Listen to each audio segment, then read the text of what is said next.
So what we were talking about in the chat, and I don't know whether you guys agree with us or not. You guys are listening. Let us know. All right, people in the chat, let us know as well. Facts. The lineup looks very...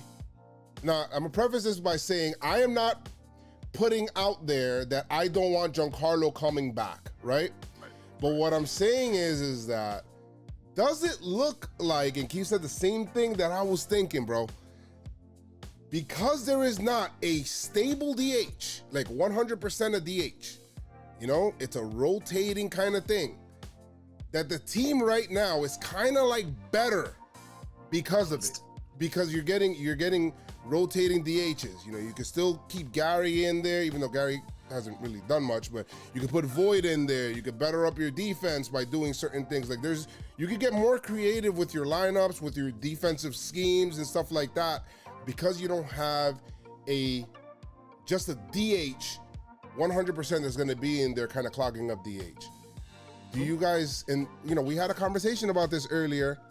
It's not about not having Giancarlo, in my opinion. Because I think all three of us want him back, right? I'm not. It's of course. Yeah. Of course. It's about. Remember when I said in the previous pod where I said this team would be infinitely better if Giancarlo can play the field, because then you get a lot of like moving pieces now. Now you could kind of rotate things in and out. Like, well, how you guys feel about that? Man, I was watching the game today, and I just have realized over the course of these games, not having a stopgap in the DH spot gives us flexibility, and it makes the whole lineup better.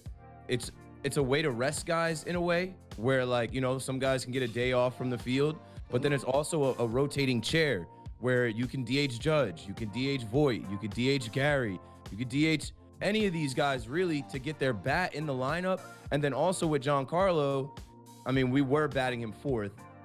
The DH was just stuck in the 4 spot. Now the DH could be the 2, the DH could be the 3, the DH could be the 6. It also makes these guys pass the baton. And that's the phrase I keep using, because the style of baseball we're playing right now is passing the baton. These guys getting hits, getting walks, not getting outs, and also not swinging for the fences, living and dying on the home run. And I feel like, I don't want to shit on Giancarlo, but It's like not. with us losing Giancarlo to the IL, with him getting hurt, it freed up that DH, and like we low-key found something. Like, I don't know, because obviously you want Giancarlo back. He's a ridiculous hitter. But Joes, you were saying maybe he should play left. If we're putting Wade in left, if we're putting Andujar in left, maybe Giancarlo can play left, and it can help this team, man. I'm just like seeing a change in our approach, and I think part of that is not having a consistent, everyday, same person at DH in the same spot in the lineup. It's given us flexibility now.